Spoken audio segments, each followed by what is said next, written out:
प्रणाम। जय पशुपतिनाथ। नमस्कार, मैं हूं पंडित रवि शास्त्री। मैं आया था थोड़ा कार्य से काठमांडू परिक्षेत्र में। तो आज सोमवार का दिन सुबह सुबह पशुपतिनाथ बाबा के दर्शन करने के बाद काफ़ी लोगों के फ़ोन आ रहे हैं ना यहाँ पे भी। वैसे तो मेरा कॉलिंग नंबर बंद है, परंतु फिर भी आ रहा है कि भाई व्हाट्सएप कॉलिंग या मैसेंजर कॉलिंग से बहुत सारे फ़ोन आ रहे हैं, जिसका संदेह दूर करने का मैं भरपूर प्रयास कर रहा हूँ। तो आओ काठमांडू के ऊपर से दर्शन भी करो, साथ ही साथ मैं बताऊँगा कि दीपावली की विशेषता के बारे में। तो आप ये कर रहे हैं पशुपतिनाथ दिव्य क्षेत्र के दर्शन। यहाँ से जूम कर करके मैं पशुपतिनाथ की शिखर दिखाने का प्रयास कर रहा हूँ आप लोगों को, है ना। ये दिख रहा होगा आपको मंदिर, ये देखिए, ये बिल्कुल यही वाला मतलब है ना। ये जो शिखर है ये पशुपतिनाथ जी का शिखर है और यहीं पर दिव्य बाबा पशुपतिनाथ का वास है।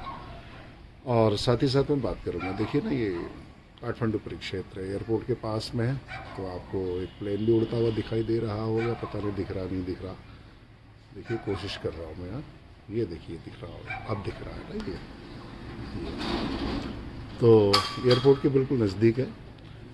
आप भी जब पशुपतिनाथ आएँ तो यह क्षेत्र आप लोगों के लिए बहुत ही अनुकूल है। इस साइड में एयरपोर्ट है, बिल्कुल ऐसा लगता है जैसे हम लोग मोरीपाड़े से मेरठ का दर्शन करते हैं ना।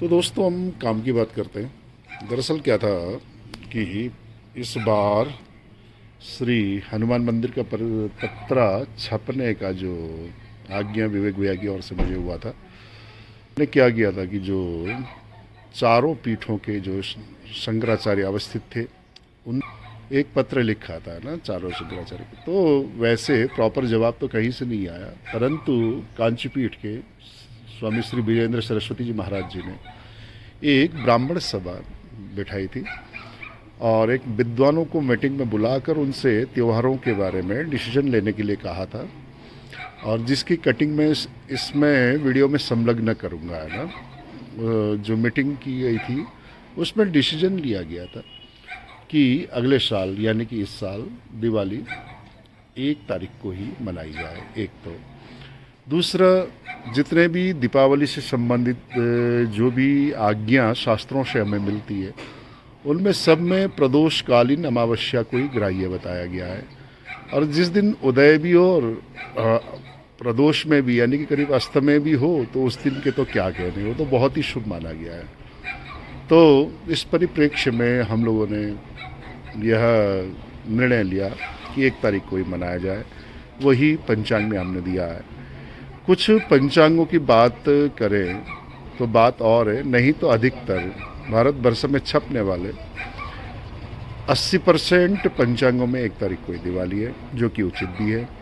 साथ ही साथ जो शताब्दी पंचांग 70 साल पहले ही जो पब्लिश हो चुका है ना, उसमें भी 1 तारीख को ही दीपावली बताई गई है।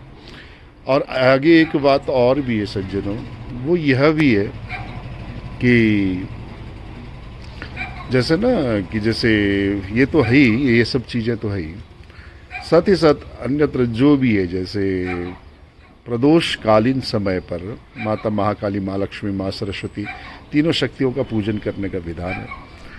तो उदय कालीन में भी मिल जाए अमावस्या और अस्तकालीन में भी मिल जाए तो उसका कहना ही क्या। तो निश्चिंत होकर आप कर सकते हैं, इसमें कोई तरीके से किसी तरीके से कोई आपत्ति, कोई पाबंदी है ही नहीं। वैसे तो हमारे सनातन के शास्त्र इतने सहज है कि मैं बता ही नहीं सकता ना। हर कोई अपने हिसाब से ढाल सकता है इनको, परंतु जितने भी विद्वज्जनों से हम मिले या इस परिप्रेक्ष्य में हम लोगों ने किया, तो सब में ही 1 तारीख को दीपावली आ रही है।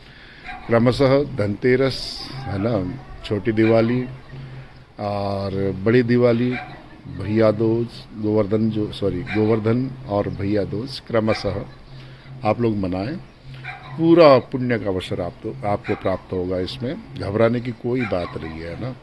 अगर कोई व्यक्ति नहीं मानता है तो ये वीडियो उनके लिए नहीं है। ये वीडियो तो केवल उनके लिए है जो कि मुझे पूछते हैं और मेरे को पूछकर अधिकतर तिथि इत्यादि मनाते हैं, और जिनको सही तिथि मिलना चाहिए। मानते हैं तो अच्छा है, नहीं मानते हों तो अपनी साधना के लिए, हम बहुत बड़े ज्ञानी तो नहीं है पर इतना ज्ञान अपने साधना के लिए पर्याप्त है।